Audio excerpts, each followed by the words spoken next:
ஹரிர்ஹரதி பாபானி துஷ்டசித்தைரபி ஸ்மிருதः அனிச்சயாபி சம்ஸ்பிருஷ்டः தஹத்யேவகி பாவகः.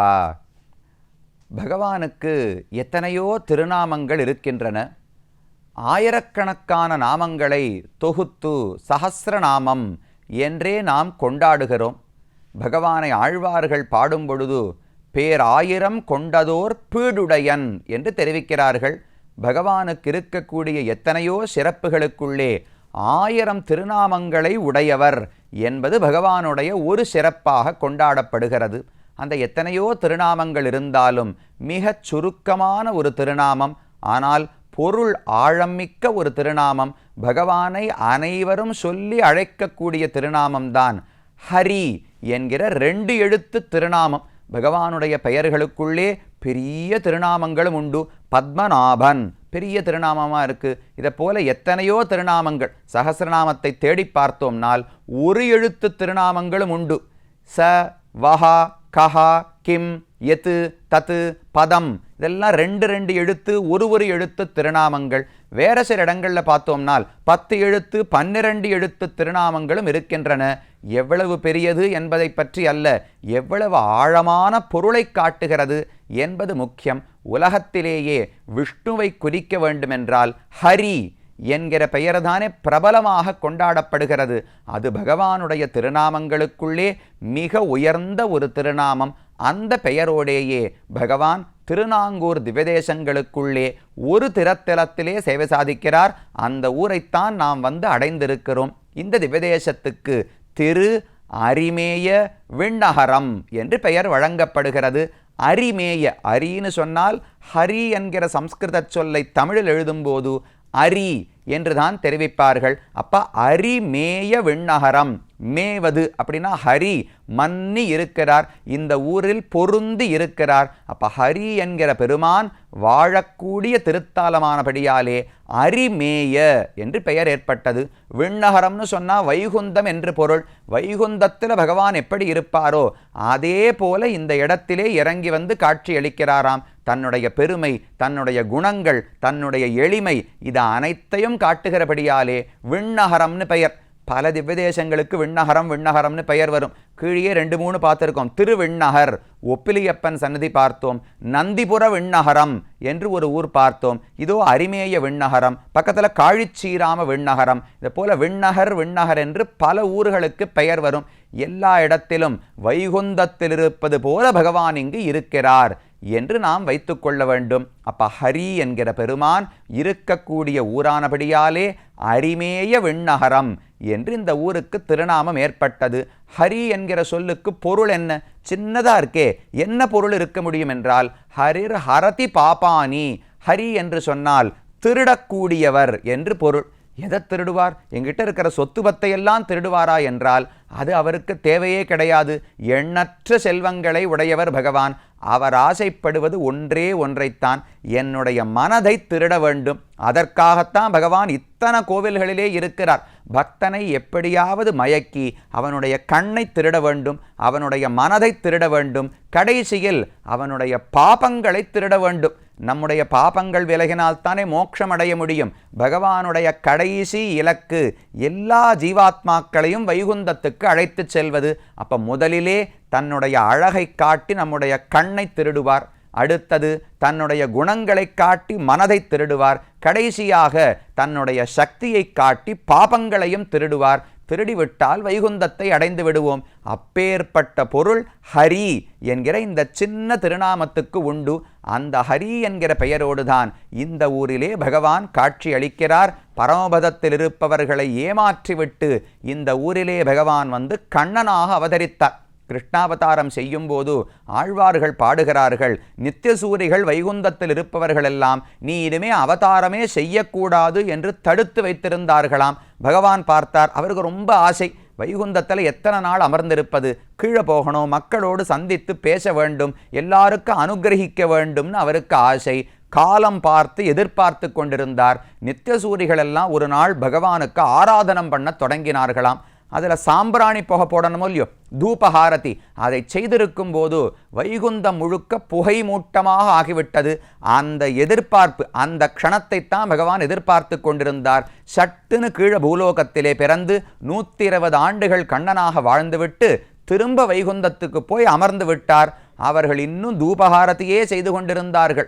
சூட்டு நன்மாலைகள் துயனவேந்தி விண்ணோர்கள் நன்னீராட்டி அந்தூபந்தரா நிற்கவே ஆங்கோர் மாயையினால் ஈட்டிய வெண்ணை தொடுவுண்ணப்போன் திமிலேற்று வன்கோன் கோட்டிடையாடனை கூத்து அடல் ஆயிரதம் கொம்பினுக்கே வெண்ணெய் திருடி கீதாச்சாரியனாக உபதேசம் செய்து நப்பின்னையை திருக்கல்யாணம் செய்து ருக்மிணியை ரட்சித்து பார்த்தசாரதியாக தேரோற்றி இத்தனையும் முடித்துவிட்டு பகவான் திரும்ப வைகுந்தத்துக்கு போனா அவர்கள் இன்னும் சாம்பிராணி புகையையே போட்டு கொண்டிருந்தார்களாம்.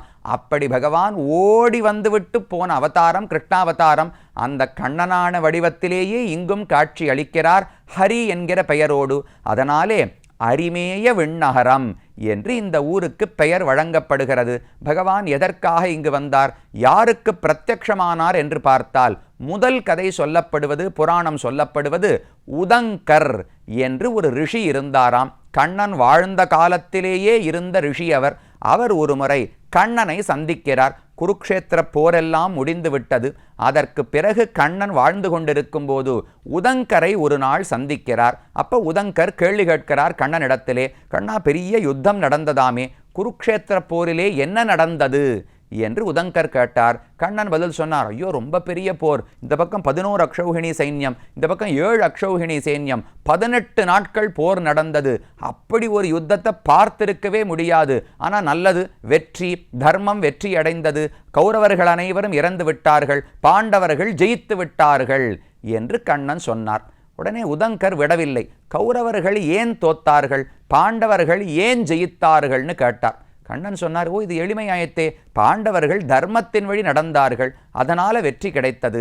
அவர்கள் அதர்மத்தின் வழி நடந்தார்கள், அதனால் தோத்தார்கள். ஒரு நாளும் அதர்மம் ஜெயிக்க முடியாது உதங்கரே, தர்மம் தான் ஜெயிக்கும் என்று கண்ணன் சொன்னார். உதங்கர் விடவில்லை. அடுத்த கேள்வி கேட்டார், ஏன் துரியோதனன் தவறான வழியிலே போனான், ஏன் யுதிஷ்டிரன் நல்ல வழியிலே போனான்னு கேட்டார். கண்ணன் சொன்னார், அதெல்லாம் பழைய கர்மா, அவனவனுடைய வாசனை. பல பிறவிகளாக துரியோதனன் தவறான நடத்தையோடு இருக்கிறான், அதனால இப்பவும் அப்படி இருந்தான். யுதிஷ்டிரன் தர்மதேவதையினுடைய மகன், எவ்வளவோ பிறவிகளாக நல்லவனாக இருந்தான், அதனால தர்மத்தின் வழி வாழ்ந்தான். இதுதானே உலக நியதின்னு சொன்னார்.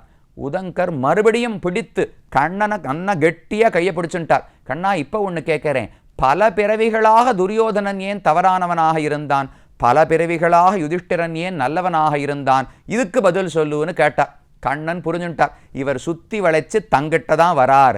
இவர் எதிர்பார்க்கிற பதில் என்ன, பாண்டவர்கள் எனக்கு வேண்டியவர்கள், அதனால ஜெயிக்க வச்சேன், கௌரவர்கள் எனக்கு வேண்டாதவர்கள், அதனால் தோற்கடித்தேன்னு கண்ணன் வாயால ஒப்புக்கொள்ள வேண்டும். பக்ஷபாதம் தானே. கிருஷ்ணாவதாரத்தில் பகவான் ஒருதலை பட்சமாக நடப்பதற்கு பயந்ததே கிடையாது. ராமன் தான், ஐயோ நம்ம நடுநிலை இழக்கக்கூடாதே, எல்லாருக்கும் சமமாக நடக்கணுமேனு கொஞ்சம் மரியாதை தர்மம் எல்லாம் பார்ப்பவர். கண்ணனுக்கு கவலையே கிடையாது. என் காலில் விழுந்தவர்கள் பாண்டவர்கள், விழாதவன் துரியோதனன், அப்ப அவனை அழிப்பேன், இவனை ரட்சிப்பேன், இது என்னுடைய நியதி, இதுதான் என்னுடைய நடத்தை. யாருக்கு வேண்டுமோ ஏற்றுக்கொள்ளுங்கள், பிடிக்காவிட்டால் நீங்கள் விமர்சனம் செய்து கொள்ளலாம், எனக்கு கவலை கிடையாதுன்னு தைரியமா கண்ணன் இருந்தார். அந்த பதில் வர வேண்டும்னு உதங்கருக்கு எண்ணம்.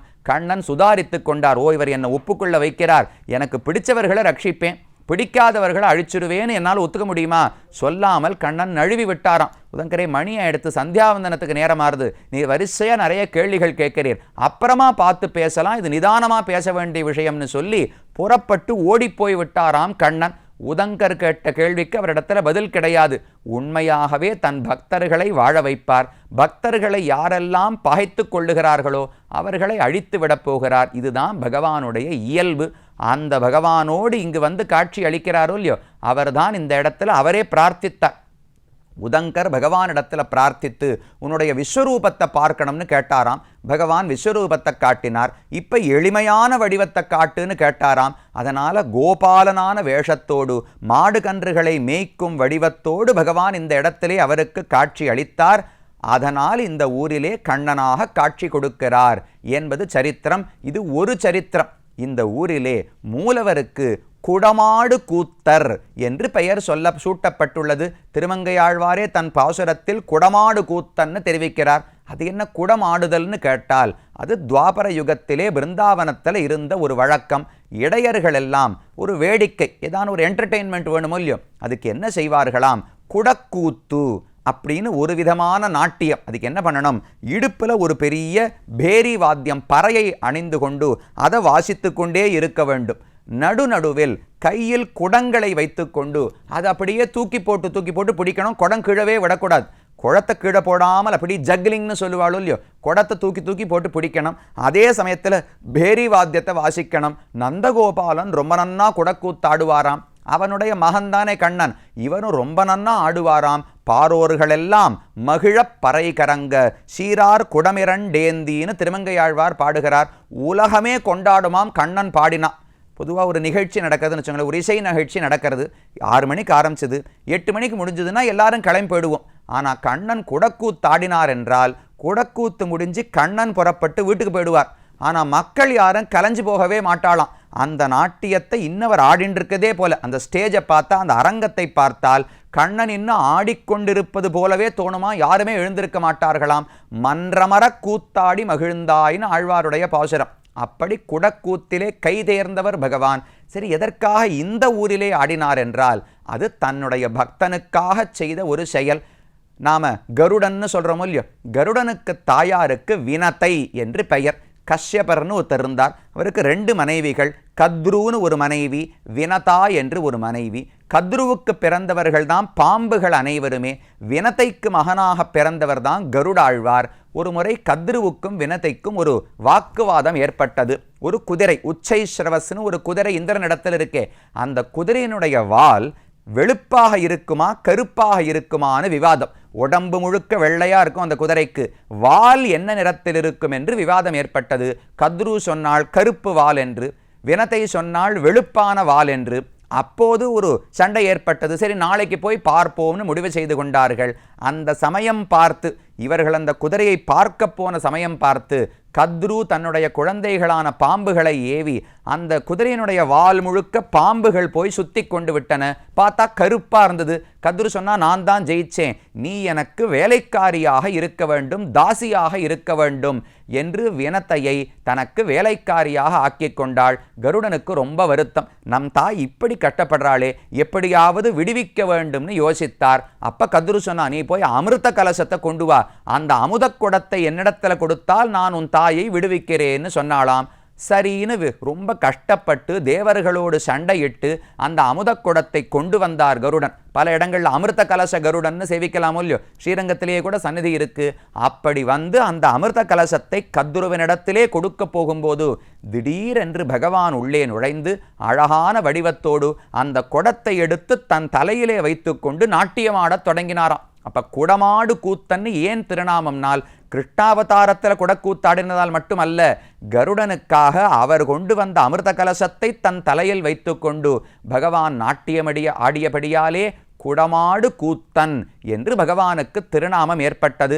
அந்த பெயரோடேயே தான் இந்த ஊரிலே காட்சி அளிக்கிறார் மூலவர். ரொம்ப அழகான வடிவம், அமர்ந்த திருக்கோலத்திலே காட்சி அளிக்கிறார். குடமாடு கூத்தன் கடப்பிரணர்த்தகன் என்று பகவானுக்கு சம்ஸ்கிருதத்திலே திருநாமம். கிழக்கு நோக்கி அமர்ந்த திருக்கோலம். ஒரு பக்கம் ஸ்ரீதேவி நாச்சியார், மற்றொரு பக்கம் பூதேவி நாச்சியார், எல்லாரும் அமர்ந்து கொண்டிருக்கிறார்கள். தன்னுடைய திருவடி காலை ஒரு குடத்துக்கு மேல் வைத்துக்கொண்டு நாட்டியமாடுகிற கோலத்தில் பகவான் அமர்ந்து கொண்டிருக்கிறார். ரொம்ப அழகான வடிவம். சங்க சக்கரங்களை ஏந்தி கொண்டு அபயஹஸ்தம் வைத்துக்கொண்டு அமர்ந்த திருக்கோலத்தில் கண்ணனை சேவிக்கலாம். பல இடங்களில் நின்ற திருக்கோலத்தில் இருக்கிறார். இங்கு மூலவர் அமர்ந்த திருக்கோலத்தில் குடமாடு கூத்தனாக சேவித்துக் கொள்ளுகிறோம். இன்னும் உற்சவர் எப்படி இருக்கிறார், மற்றும் உண்டான மூர்த்திகள் சந்நிதிகள் என்ன, திருமங்கையாழ்வார் என்ன பாசுரம் பாடினார், அனைத்தையும் அடுத்த பகுதியிலே பார்ப்போம்.